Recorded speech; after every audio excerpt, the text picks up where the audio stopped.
Hello, everybody. I also have to say a few words in the beginning as an introduction, but also welcome you all here. It's very tough to take up this after the morning and after so many eloquent talk, because as you see, I already got my turtle up there. I do need the help of other things than language. And I do want to say 3 super short things about me being very honored, and I'm humbled actually being here because of 3 short things I need to say. One is the urgency of the topic. So I've been very happy to be invited under this topic because it is not white, pink, or greenwashing it, but naming it by a matter of life and death. The agents and the people that have invited me, because their writing has actually been quite fundamentally empowering, encouraging, and also helping me on my current trajectory, where I also am quite invested in the distribution of knowledge, and that's why I'm very happy about the legacy of both of the speakers in the morning, so I'm not going to go there. But also of Michel Serres, and this I wanted to use a little bit as it brings me to the starting point of what I'm presenting here in the next 20 minutes, which is also has been very much inspired when I heard him speaking after the oil spills as a young student. Because he demanded that the sea now gets up and goes to court and brings humans into the point where they should be accused, which is a very drastic, but I think art also has the power of, or should be, means of provocation and of clear positioning in these times, even more than maybe ever before. Also because, and maybe I'm still, and for that reason, use this as an introduction, with the help of a couple of microorganisms that you will meet today. These microorganisms navigate life and death, and they also kept traces, maybe invisible traces, but poisonous ones after the oil spills. So many people said oh yeah, it's all cleared up, and look, there's the beach again, and it really looks like sand. But all the invisible traces of these toxins, they stayed, they kept on reproducing in different kinds of bodies and with microorganisms. So this, I wanted to use a little bit as an introduction, because I think what needs to be debated as well, maybe on top of all the things that I very much agree in the morning, but it needs also to be seen what art's role is in these ecocides, in these genocides, as I will argue. So this way is kind of introducing, and I'm sorry I have to read because I'm not as, I wish I could do this all free, but I do have to stick a little bit to my notes to not get lost. So I want to introduce a little bit my approach, which is one that tries to emphasize the sensual in all this, what Isabel Stengers, I think, has for right called the barbarism that humans have come down to promote.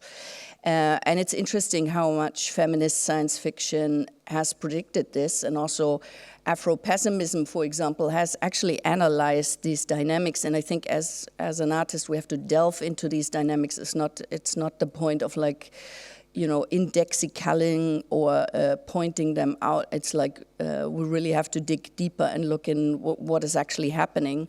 So part of what I'm suggesting today, with the help of, and I'm focusing on the show that was just mentioned, a show called The Gravitational Currents and the Magic of Life. And what I'm suggesting is maybe in an imperative way, also as could be done by Kant or someone in the philosophical tradition, or maybe using this term that Ceres calls a contract, which I think is something very interesting. But what I'm suggesting is a speculative ethics workforce beyond the human and before the human, as it is important to acknowledge the timeline has and actually is dropped by these microorganisms that are my workforce, or maybe the other way around. I usually say they have kidnapped me, so now I'm the ambassador of the realm of the dinoflagellates, which have marked or shown the first forms of life on this planet. And there's also numerous new ones now waking up in the ice that for humans have not been known before, and they also carry loads of toxins that we have not known before. So this is like their, let's say, power of mixing up our timeline. And I would like to call this a speculative ethics in the becoming, but circular, not linear. Epistemology and the imaginary is not an opposition, but a joint force in the dance, as it is physical and magical, like a Suvi Darvish or a cluster of bioluminescence. In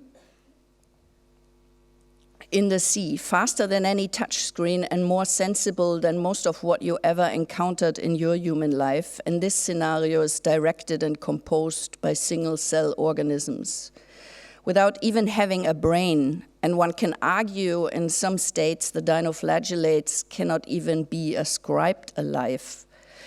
That's why my favorite strategy is animation, classical, sculptural, but also 3D computer-generated and simulating one of many realities in 8K, morphed and rendered back into an actual space that is immersively drawing you in like the imaginary on the grid of the black hole, as such based and using science and technology already learned from these forms of life and non-life. Why does this matter? It's the face of Gaia, and underneath and through her skin. It's definitely a way of joining and training in listening and sensing the biomass. And not exactly dramatizing, but also not hiding the urgency of the entanglement with us and the transformations we're already witnessing from within. It has to be acknowledged, part of the problem is already in language and in the word bio, which tries to put a grid onto what is alive and what is not. A hurricane is very much alive, as we are experiencing, and in the medical terms, you might not find a living cell in it. But for making this journey, I think we have to become aware of the dynamics and what is called the biomass. This is facing Gaia as it has to face epistemological boundaries, but art, and I would promote one that can be trained in science and the humanities, has exactly this as a power of the imaginary and the material. It can render down, or as some of my shamanic friends call it, it can be downloaded from our dreams in a very close connection to what Ernst Bloch described as the argument of the dreams, where we can overcome and uncover social inequality in ecological violence, and thus be joining intersectional forces in the present and future. Decolonizing needs to affect real structures in economy, in academia, and in the interspecies relation. It either affects all of our relations, as in the interactions of Karen Barra, or it is useless. In times with psycho-capitalism, the German extreme right-wing party calls themselves aliens to sympathize in denying the Holocaust. In a time when 80% of biomass of insects has already disappeared within 25 years, the forces and the dynamics in extinction and climate change are what's at stake. Or we clearly see the violence arising and the distinction being made what life is worth and what not. Again and again, accelerated with digital and molecular cell structures like cancer. The superbug is in Svalbard, up in the Arctic. No one can trace how it got there. It could be preparing the big hit. as our knowledge of antibiotics has run out, despite all the tech fixes promised by pharmaca companies ruling not only parts of the world, but also giving out art prizes. The violence is among us. Actually, that's where I sense it the most. You pay 400 euro for a person at the border of Libya, and you have heads of department who reign like Napoleon, making research and production a power game of testosterone levels. As well as the slavery in the food industry or textile industry called bio now, where rape is connected with migration of labor force as a given if you have the wrong sex. Ecocide and extinction is a genocide as it goes hand in hand. A sleeping musician in front of Taco Bell gets shot down by the police and extended government forces, not even because he's hungry or poor. So that is also why these new forms of colonialism are so powerful. They go across species, causing ecocides, which are genocides manufactured occasionally and not so white in their middle. That's why Fanon has a great revival. One of my favorite talks, beginning of this year, the conference on cybersecurity and intersectionality, was called "Happiness is just a lack of information." So switching now to the life force, which you see in the background by an army of dinoflagellates glowing. The dinoflagellates driven by the currents were the first signs and multipliers of life. In the human narration and science, the realm of the dinoflagellates are my comrades. I usually circle a bit back when I was kidnapped by the clusters of dinoflagellates bahamense, the healing ones, and the ones that were warriors against the colonizers in the ancient times, where fishermen and indigenous stories told me and introduced me to the aqua viva, as it's called in Vieques, which belongs to Puerto Rico geographically. And aqua viva, the living water, marks the line that I want to go here. So we are immediately in the violence of colonialism, the Walmart colonialism that has the hashtag of the shithole countries. Now, I'm honored to be on this mission with the biomass and the shithole countries and to build a kind of archive for sailing in the toxic red tide. It shows and teaches me, and it can make us all stronger and train us for the existing and coming barbarism. Through the bones and under the skin, as it is with microorganisms and their qualities of information flow, which crosses biology and physics, or maybe all the so-called earth sciences. This drama is not one of the human. It's human-initiated, but it spreads all over. And the task is to find strategies of survival as it is a matter of life and death. In research, where does the money go? And in the arts, where is the money coming from? And in both cases, who is taking the credit and who's surviving in the longer run, on what costs? What does their livelihood consist of? So my all goes to the biomass, taking the power game for real, but not so much the self, and to try this for all of us, not because of teleology, also I think it is an interesting concept, but as an artist more because it's more fun and it's also exciting to dwell with these protozoa and microorganisms. They dwell and defy and deny the distinction of life and non-life like an algorithm does. So my awe and all of it goes to the biomass, the protozoa, the amoeba, the dinoflagellates, and all the invisible. In the case of lichens, it's quite visible. With the help of technology, infrastructure of life on this planet, as this infrastructure enables life. Maybe even when we cannot call it life, but it carries the information of life. The cyanobacteria and the lichens that nurture and constantly enable life make infrastructures and communication lines and sensors for life to come. Sorry, I do get a bit of a bad throat, so it's already hearable. The sensors of life to come and to be empowered and nurtured materially, and this is a matter of an amazing amount of studies, from how forests think to self-owning forests by an alternative economy in the blockchain patterns to plant studies investigating aesthetics and sensibilities in the real sense. Thank you. I do have my bottle somewhere as well. but of course it appears. So I think there's a lot of very inspiring studies of people who are much more smarter, who also are on this movement of listening and maybe radically tuning the senses up in these times of constant zombification and alienation in our society to try to switch this the other way around and to get more sensibility to things where one has been taught by modernism to not look at and to not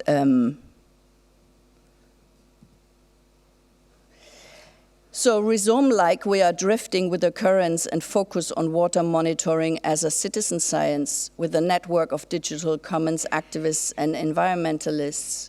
As the ecosystem of the dinoflagellate is so highly sensible, even taking in historical materialism, that we can, if we radically listen and become more sensible to the sediments, the tectonics, they are all the forces that were connected in ways we are just getting a small glimpse to find out, and maybe we never find out.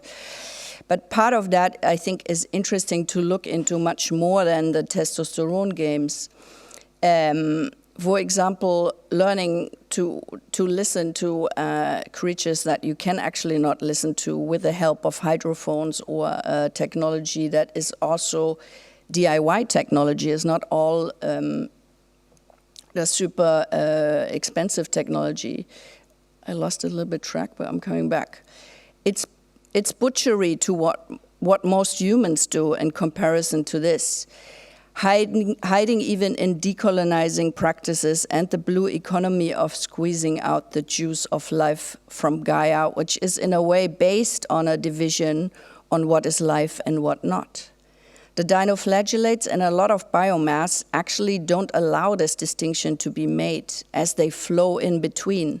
They rise from cysting for like hundreds of years. They make alive that what has, in limited human terms, been dead.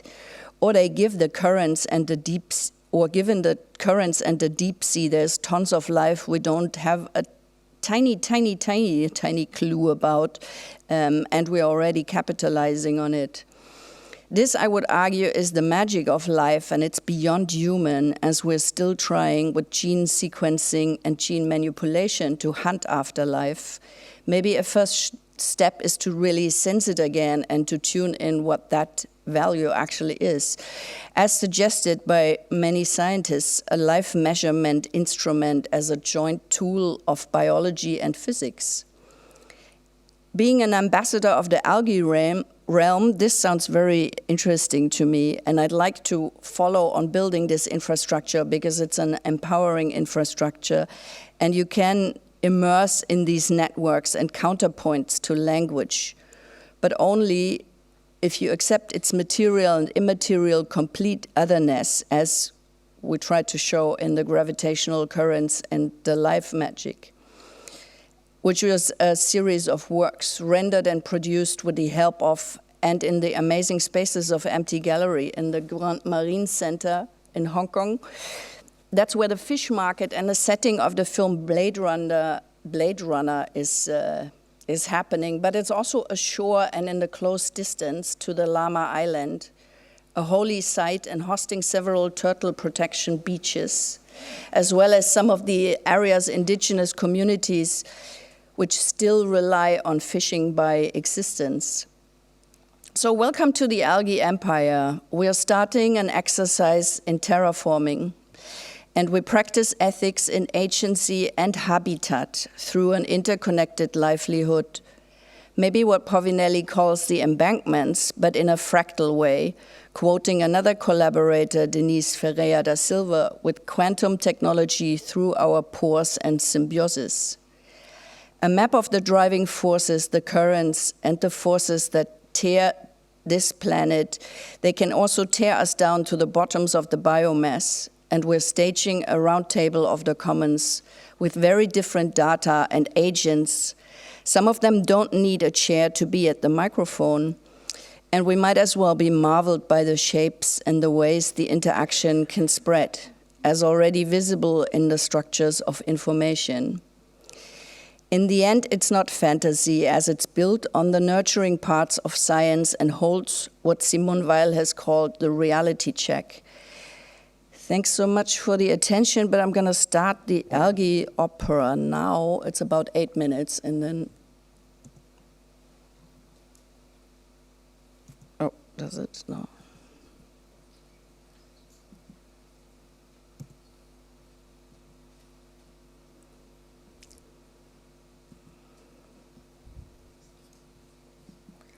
That was the thing that we tried and it was not working, yes.